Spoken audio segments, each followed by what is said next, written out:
Thank you. The last document I had you identify was the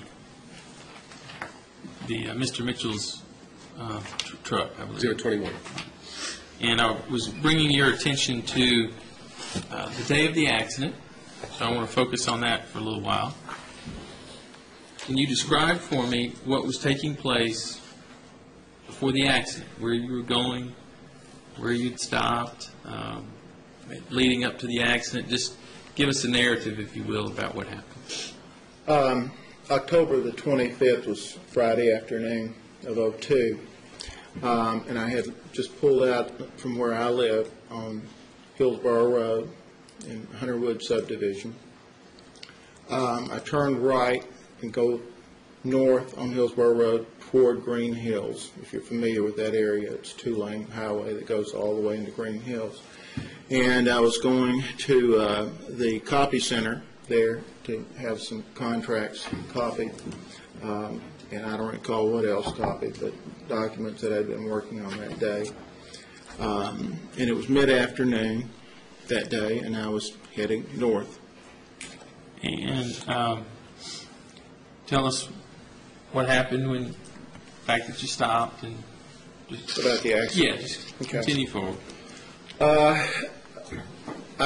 As I approached the bridge there that you go over the little Harpeth River on Hillsborough Road, there was a lot of construction on both sides of the road that had been going on. There wasn't any people there that day, but they had the big concrete barricades, much like these walls, only taller, the concrete sections all along each side of the road there, and this is a two-lane road.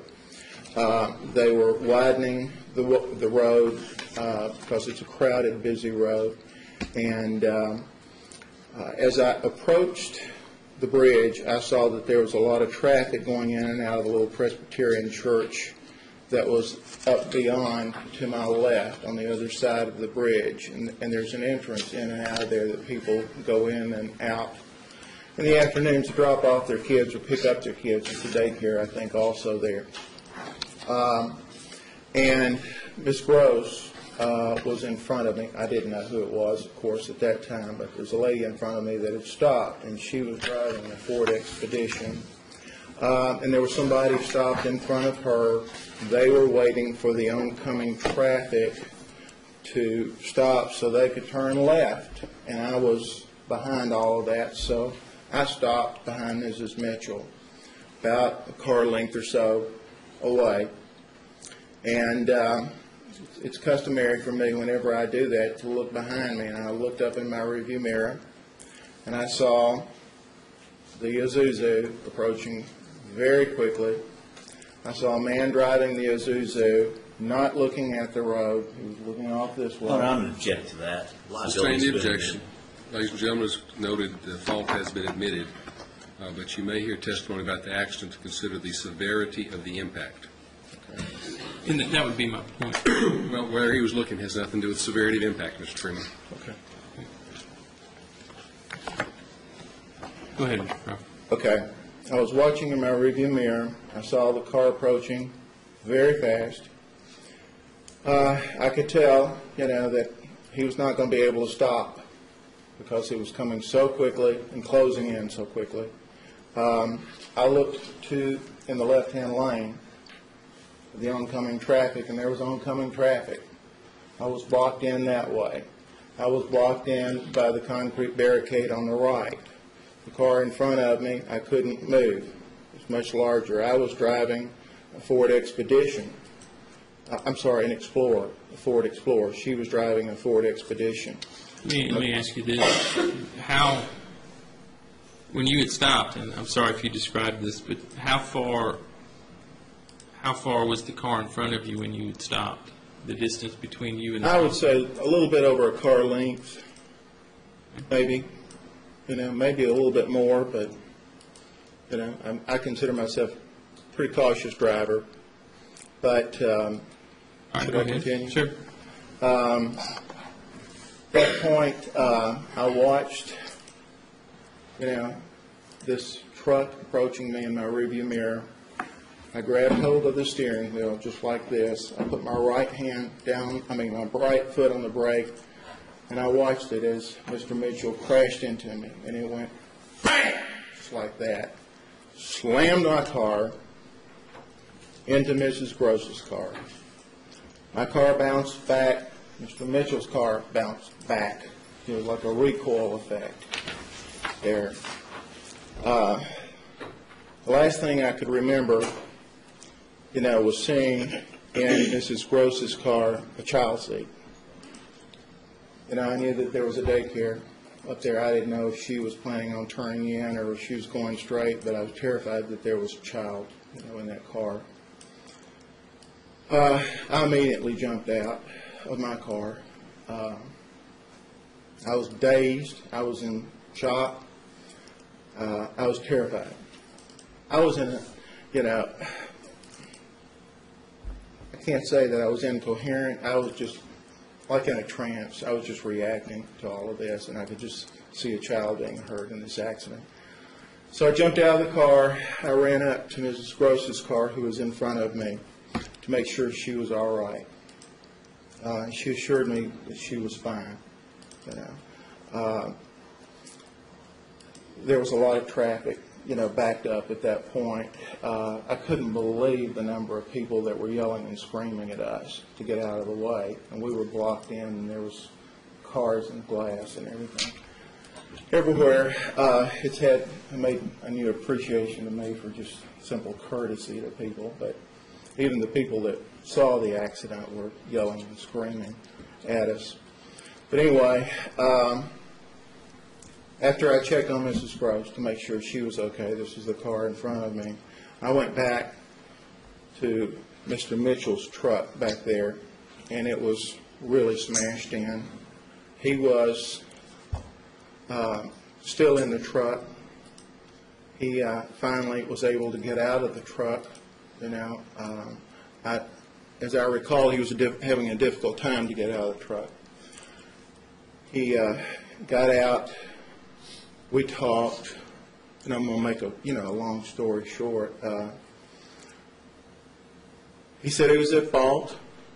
He never apologized. Never the words "I'm sorry." We both walked up and we got in kind of a huddle with Miss Gross, exchanged all the information. As I recall, he had called 911, and at that time, the police came first, I believe. The Brentwood Police Department came, and then the ambulance came from, I later found out, Williamson Medical Center. Did you, when the ambulance came, did you make a decision, or were you asked whether you needed any medical treatment? Yeah, I was asked, and I was certainly dazed and tingling and all of that.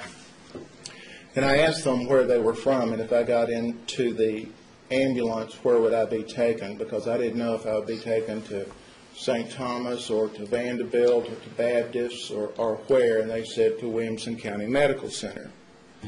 I said, no, there's no way I'm going to go with you. Can you take me somewhere else? And they said, no, this is Williamson County. We can only take you to Williamson Medical Center.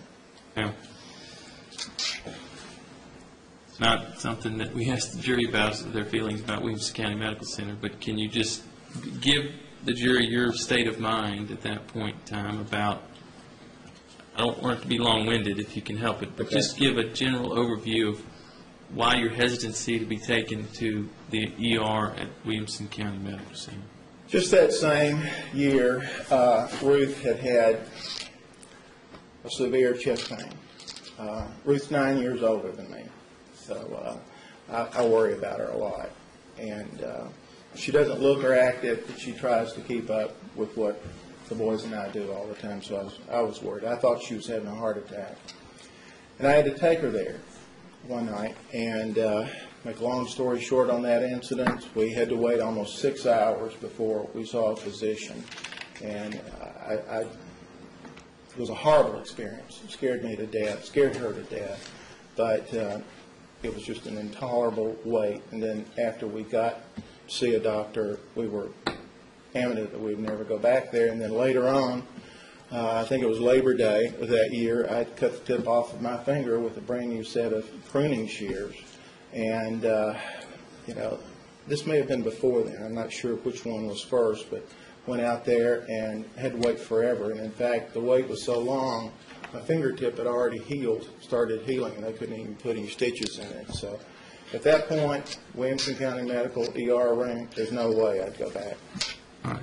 So did you decide to do something else?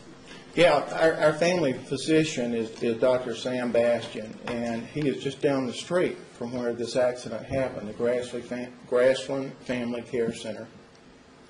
We adore Dr. Bastian, so I decided at that point, even though my car was crashed in, it was still drivable. The front wheel well was rubbing on the tires and the things were all crunched in under there, but I thought, no, this is the best thing and the fastest thing I can do is just to go right back down Hillsborough Road beyond where I live and see Dr. Bastian. And that's what let's talk about what kind of concerns you had about what had happened. What was going through your mind about needing to get checked out, or what were your concerns at that time about needing to seek medical treatment? Well, having had an impact like that, I was dazed, I was stunned. I'm told now that I had a concussion. I wasn't knocked out or anything like that. I think I was in a state of shock, mainly because of this child seat, I have to tell you. I think that's what was my motive, to keep going, check, make sure. So I got up, and drove away from the accident after everybody left, and I went to Dr. Bastian's office. I had a tingling, burning sensation all over my body. I didn't have any deep back throbbing pain. I didn't have any headaches at that point. I was just tingling and warm and in a state of shock. That's all I can say. Now, had you been in a car wreck before? Have I ever been in a car wreck before? Yes. Well, when I was, I think I was 19 or 20 at the time. So, been 30 years since you'd been in a car wreck? Yeah. And you went to Dr. Bastian's office. Were you able to see him that afternoon? No. I went in there, and this is a family care center that you go into. There is no ER facility, and I went in there and signed in. And they said, you don't have an appointment, do you? I said, no, but Dr. Bastian, we call him Dr. Sam, is my family doctor. Is he here? Can I see him? Well, the girl got quite angry and ambivalent. She said, what's wrong? And I told her that I'd just been in an automobile accident, and it was obvious that I was pretty upset and disoriented. And she said, you've got to go to an emergency room. And I said, no, I just want to see Dr. Bastian for him to check me out. And she got real ugly at the time. And I said, I'll just sit here and wait. And she said, no, you can't wait. It's Friday afternoon. We're closing up. You can't see him. So at that point, I left word, for him to call me at that point, which I later found out he did not get that message. And it was a good thing that when I got back home,